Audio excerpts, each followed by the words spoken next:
You really can't step into purpose while holding on to that I'm not good enough mentality.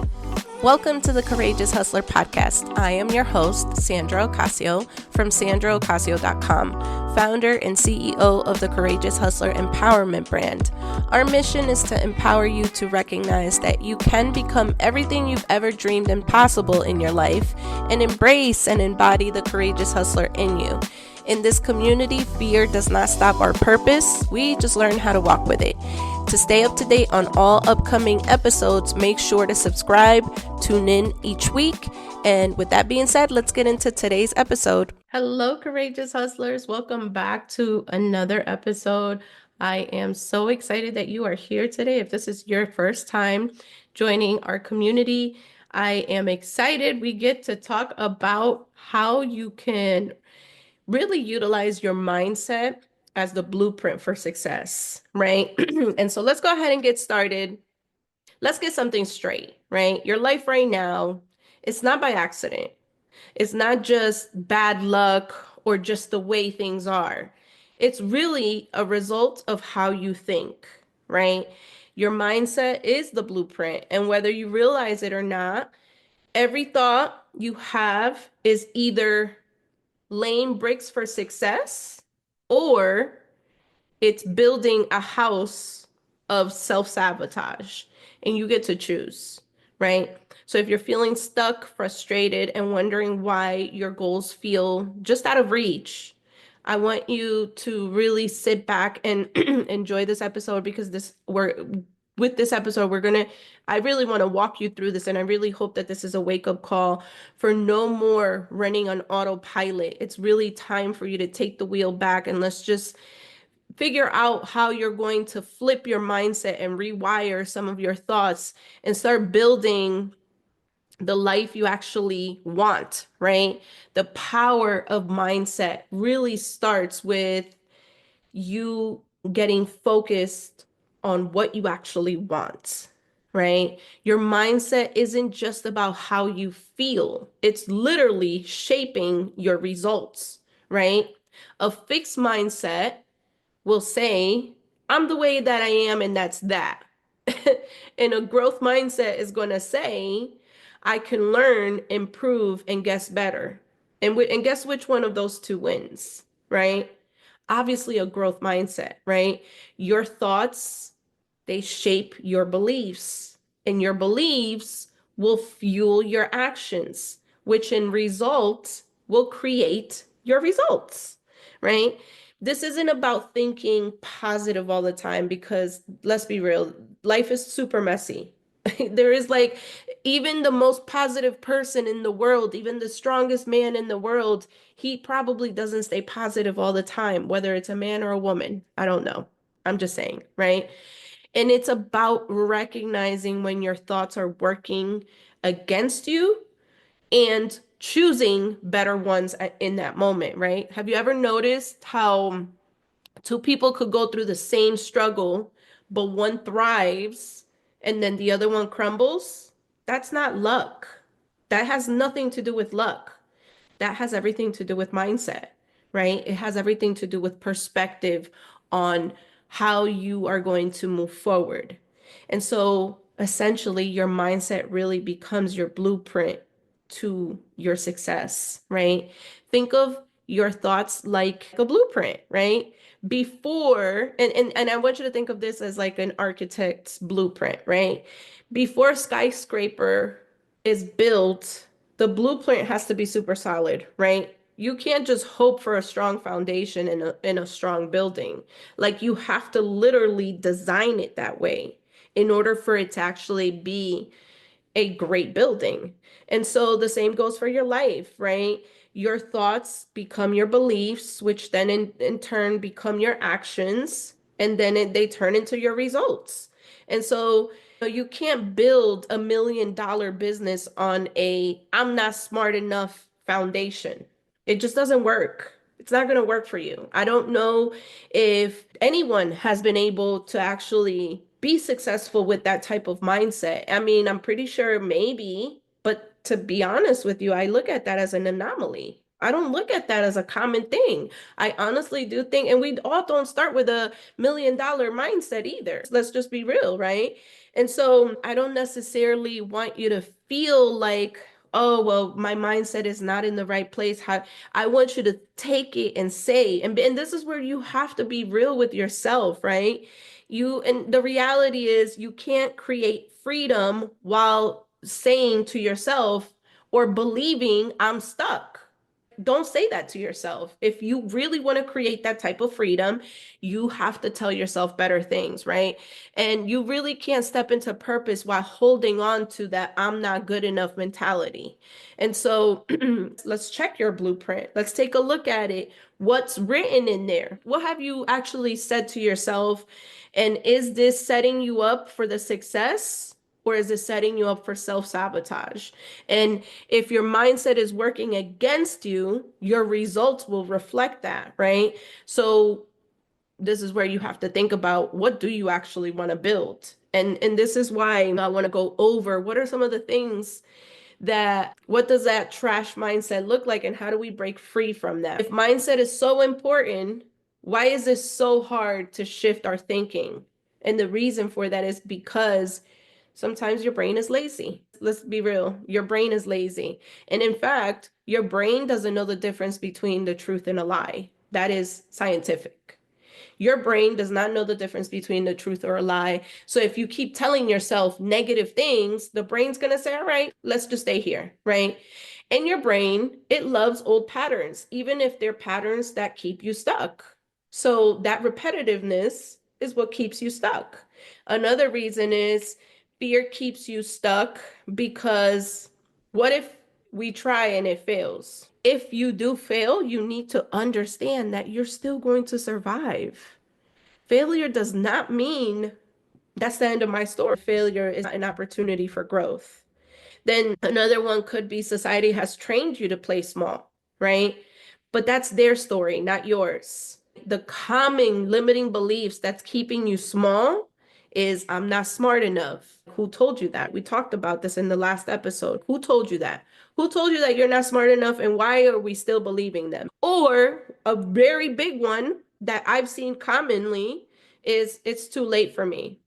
Last time I checked, time is still moving. And why are you allowing that to be the reason why you are not moving? And then on top of that, have you not noticed there's a lot of successful people who start well in their 40s, 50s, 60s? If you have air in your lungs, today is a great day to start. Then another one could be, I'll probably fail, is a mentality that most people will ride on. But my thing is, but what if you don't, right? What if you do it and it actually becomes something like, this is where give God something to bless, right? Most people will say that, and it's, but I'm giving him something to bless, but you don't believe in it. And so the truth about all of this is your brain was wired for survival, not for success. And so if you don't intentionally train it, you will default to fear, doubt, and you're going to try to play it safe. And playing it safe means let's stay stuck to what we know, what's familiar. So how do you rewire your thoughts? Because you have to stop self-sabotaging. So let's talk about a couple of things you can do. The first one, and again, the first one's always going to be awareness. Y'all know this, right? The first one is catch yourself in the act. Catch the moment you say something to yourself. I was on a coaching call last week, and someone kept saying, and she kept saying it. I let her say it at least 2-3 times until I finally checked her. And she kept saying, yeah, I did my little landing page and my little opt-in page and my little this and little that and little this. And I had to stop her, and I said, stop calling everything in your business little. Because you keep saying that's the energy you're bringing into the project that you're working on. And then you wonder why you get little results. I remember I was at a gathering with my husband, and for his work, for his job. And one of his coworkers, he thought it was funny to come up to me and ask me, so how's that little business of yours going? And I looked at him and I was like, sir, first of all, you don't know me like that. And you might have not heard, but my business is not little. There's nothing small about my business. Okay. And that was the very last time he ever asked me that question or ever even referred to my business as little. So the I'm not ready, instead of telling yourself, I'm not ready, I want you to tell yourself a better thing, right? I want you, if you say, I'm not ready, catch that in the moment. And how do we rewrite it right there? Challenge that thought, right? That's the second part of this. Challenge that thought. What is that thought, based on a fact or just fear? Ask yourself, is this thought based on factual things or just fear? And then I want you to reframe it. So when you're telling yourself, I'm not ready, I want you to say, I can figure this out. Yes, you can. I'm too late. It's already too late for me. My timing is perfect for my journey. That's how you reframe that. I'm always failing. Every setback is a setup for my comeback. Me, how do you reframe that? Reframe whatever you're telling yourself. What would be a different way of telling yourself so that your brain can actually process it? If you keep telling yourself, I can't do this, I can't do this, I can't do this, your brain's going to say, all right, let's stay here. Let's stay stuck. But if you tell yourself, I can, this was like some part of some research that I was doing for another project. And I remember I came across this article and the guy said, I tell myself I can do it almost 1,000 times before I even start the day.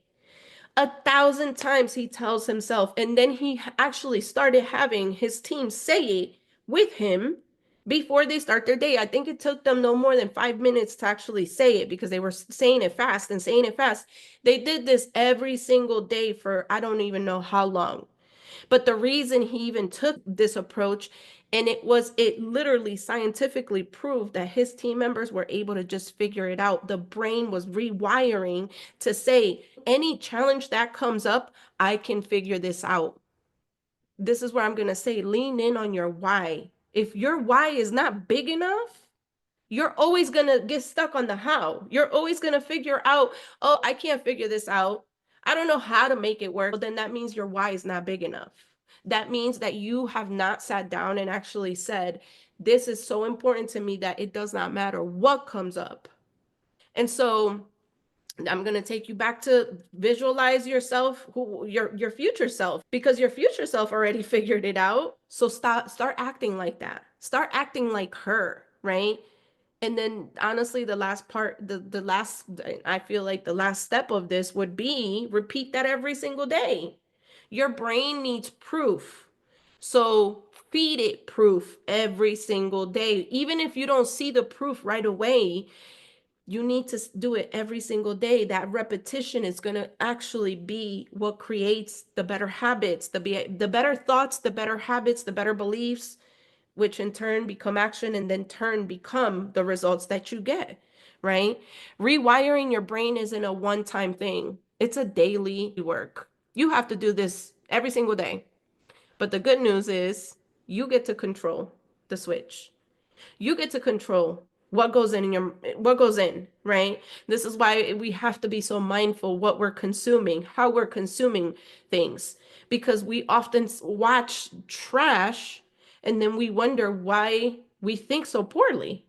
I want you to start, and this not just consuming on TV, it's consuming on social media, consuming on what are family members saying to you, right? All of that actually affects how you think. There's a saying that says, tell me who you hang out with and I'll tell you who you are. You do start mimicking whatever the most five people influential to you are, the ones that are closest to you. And so I want you to start having better thoughts or recognizing, take inventory. Is this person producing me any kind of positivity, or am I being left in a deficit here because I'm the only positive one thinking around here? And then obviously some practical tools, because mind shift require more than just motivation. It requires for you to do this, it become a routine, right? And so obviously journaling, I'm going to go back to this. If you have not checked out, Rachel Luna is one of my good friends and she is huge on journaling and she has a really great framework for journaling. You should go check her out, and she is absolutely phenomenal. But I want you to start journaling. What is one belief that's holding you back, right?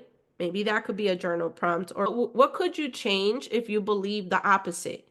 That could be another journal prompt, right? I want you to start practicing gratitude. Success leaves clues, right? So focused on what's already working. What is working for you? Because we think, okay, this worked out, but you don't actually understand what worked out, so you take it for granted.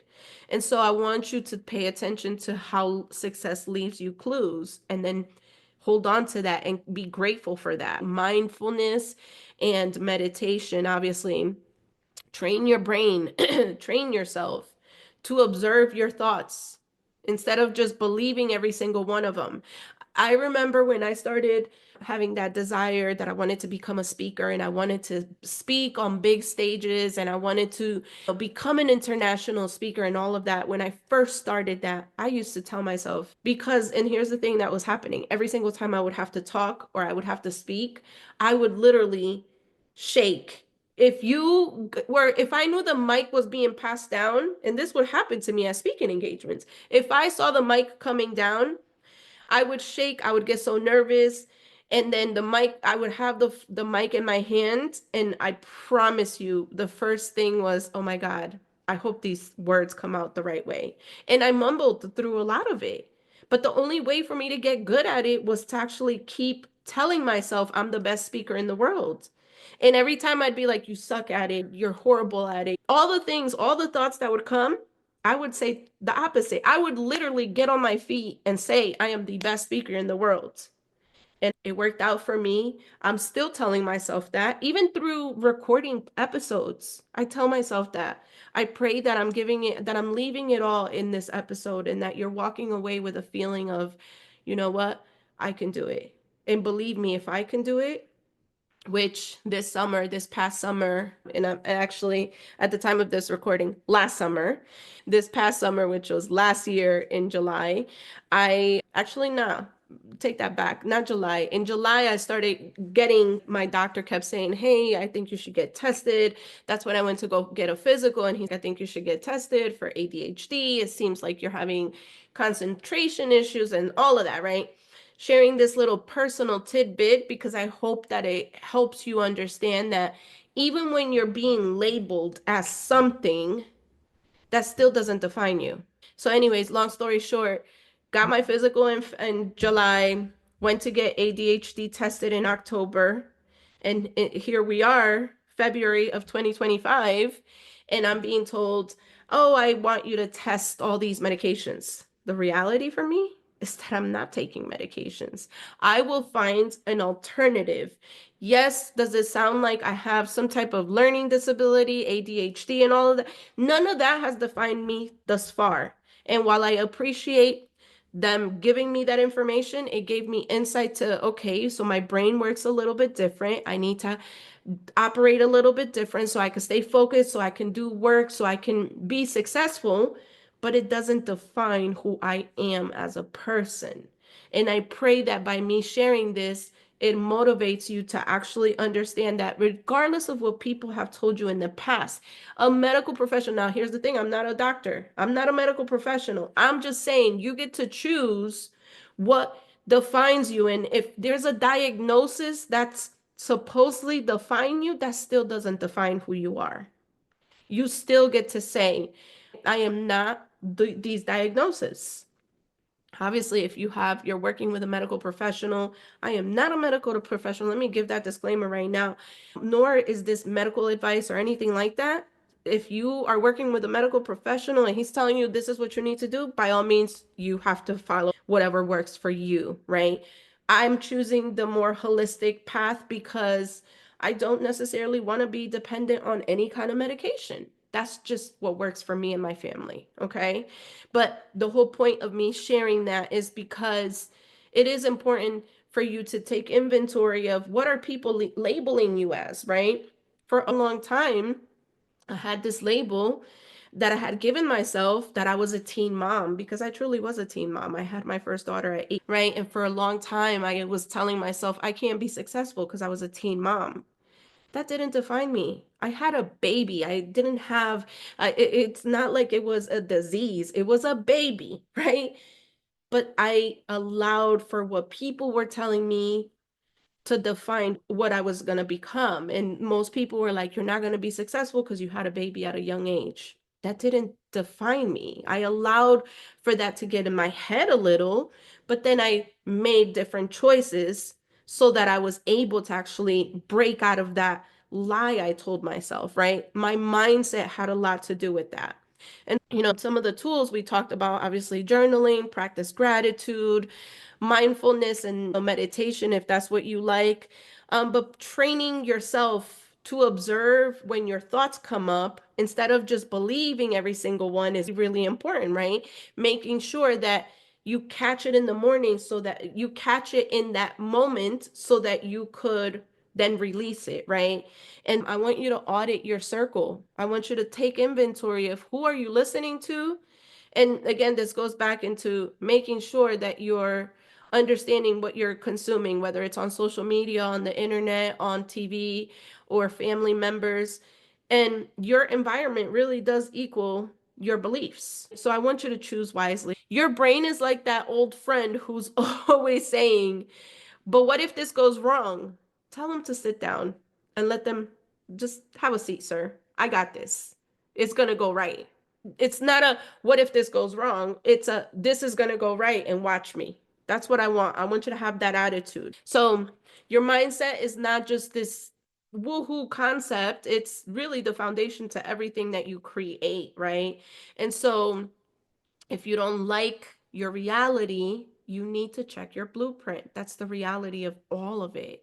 That if you don't like what you're currently living, then I'm going to advise you to go and take inventory and check your blueprint. Because at the end of the day, no one is going to come and rewrite that for you. It's really going to fall on you. Any mindset work really depends on you. I want you to think about what does that look like. Think about what are some of the thoughts that you need to rewire your brain for, because that one thought could shape a lot of things for you in your life. And I want to stretch your thinking here, and I want you to identify one limiting belief.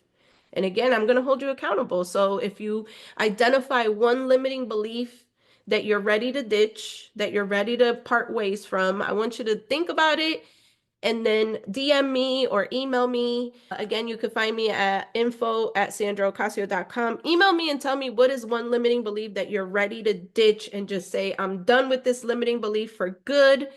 And not because I'm going to share it on social media or anything. This is a safe space, but because I want to know that you're doing the work and tell me that you're doing the work. And then, like always, if this episode served you, share with a friend. Sharing is caring. All right, friends, until next time, stay courageous. I really hope you guys enjoyed today's episode. As always, please go ahead and follow us on your favorite social media platform. You can find those handles here in the show notes. We would love to hear from you. Make sure to subscribe so that you get notified when the next episode drops. Until then, stay courageous.